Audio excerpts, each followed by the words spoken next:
Alright, for this last quick video, just want to wrap it up here. How do we use emotions? As we said, perhaps for the paper, the best times likely to use emotional appeals are in your attention-getting exordium, the introduction, and the conclusion, the peroration.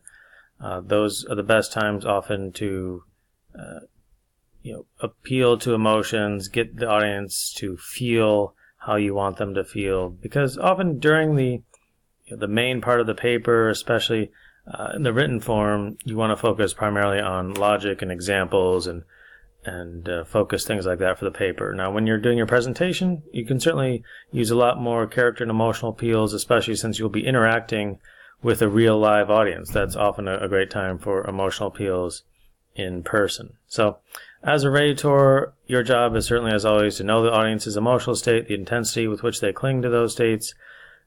Will their position be conducive or antagonistic to your proposition, to your thesis? And can they be persuaded with emotions? If so, will the emotion appeals work? And how do you what kind of emotions do you want to create, depending on the situation, the thesis itself? If your audience is such that emotional appeals may not be as effective, especially, for example, trying to get a job, in-person interview, and the situation is not really conducive to emotion because the applicant, maybe even for a college application, maybe emotional appeals might work on some essays, but some times they, the board or whoever is, reading this application essay or your job application, they want intellectual knowledge of who you are, what your academic capabilities are. So if that situation is less conducive to emotional appeals, what else will work? Appeals to logic, appeals to characters, we'll talk about next time. So often, as we said, when you're, especially in this paper, there are two main classical and popular ways today of actually using emotional appeals. As we said, the anarchia, the vivid description, right? And that will tie into the homework assignment for next time. All right, Julius Caesar, Act 3, Scene 2, Antony's speech, similar to Priam's appeal to Achilles and Homer, and Antony and friends, Romans, countrymen's speech that you might be somewhat familiar with already. Vivid descriptions, vivid appeals to emotion. You create that scene with your language that really sets that vivid description in the minds of the audience. This is an emotional situation that we need to embrace or reject or be afraid of or something like that, right? Describe some vivid scene to really appeal to the emotions of the audience.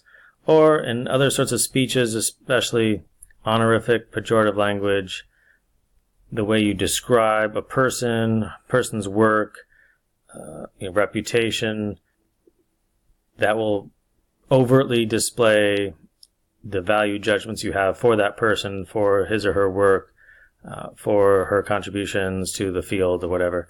Are you speaking honorifically with kind, embracing sorts of language and adjectives and adverbs, or pejorative? Is it negative and not so much certainly name calling, certainly not to that extent, but is your pejorative language such that you are encouraging your audience to reject this person and his example, that sort of thing? So the language you use in speeches, the vivid descriptions of scenes, those are primarily the two ways that we use emotional appeals today. All right, now things are about to get kind of crazy here with this video, so hold on tight. All right, we'll finish up this slideshow. Let's look just to go over this assignment. Hopefully, I don't know how the Google Classroom looks when you go to it as a student. I can only see it, unfortunately, as a teacher. So hopefully when you go, it looks something like this. Your homework activity is based on, as we said, that Antony speech for that. So click on this and it'll open up something like that. Click on the PDF, and hopefully you have a PDF reader by now. If you don't, I strongly encourage you to get one. You can, right click on it and, view it, save it, where to go, that sort of thing. Save it, open the details, open in a new window, and then open it in a new window like that, and then you can download it to have access to your computer. Okay, I know some of you were having difficulty perhaps last time. You do that, save it, open it. That way you can work about it. Use Google Docs or your PDF reader, whatever you have on your computer. That way you can go through some extra steps, but then you have it to look at. Okay, then you can open it with your browser. Okay, so that way you have copies of it. You don't have to mess around like last time. All right, so going back to the classroom here, close that up. So get that scene, read that scene. If you have a personal copy of that scene already, or you can borrow, you can look online for Julius Caesar online if you want it that way. If you don't want that PDF, there are certainly copies of the complete works of Shakespeare in English classroom. You can maybe borrow one from the English class teacher. But read that scene, and that will help you with the activity. All right, so open the activity. Once again, we've got it for PDF or Word document for you. Again, if you don't have a PDF reader, I strongly encourage you to get one. Adobe is free just for the reader. You definitely will need it in the years ahead, in the college world, in the business world. But just for now, we'll show opening up the Word document.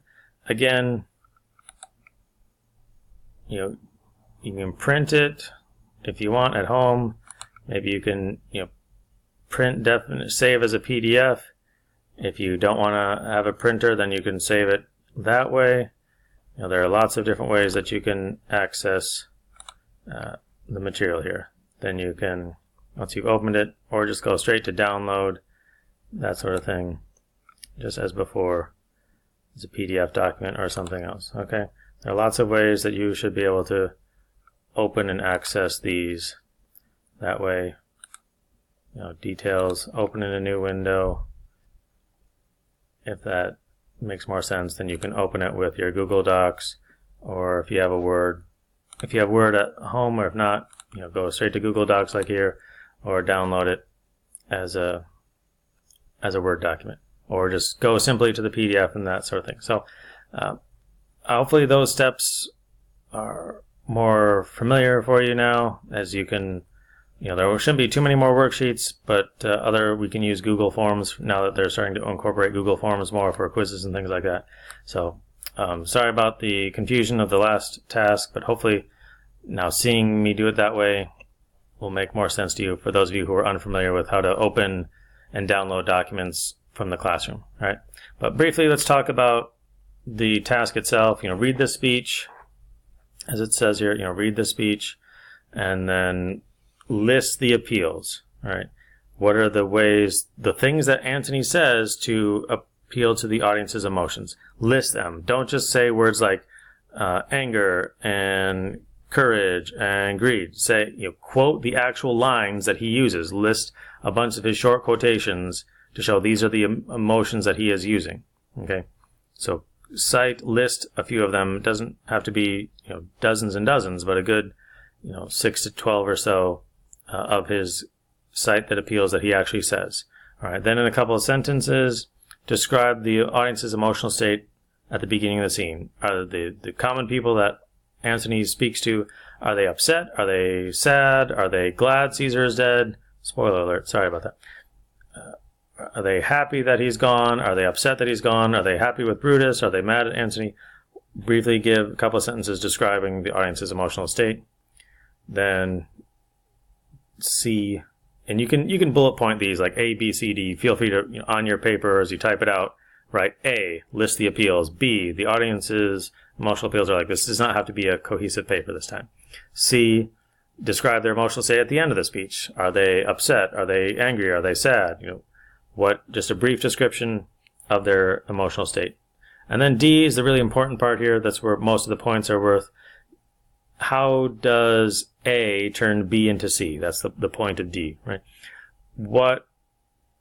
How does Antony's use of these emotional appeals really change the audience? How does he affect them? Why does the things that he say change their emotions? Okay, you don't need to read the whole play to figure out why the speech is effective. Looking at who they are, where they are emotionally at the beginning, how does the things that he says,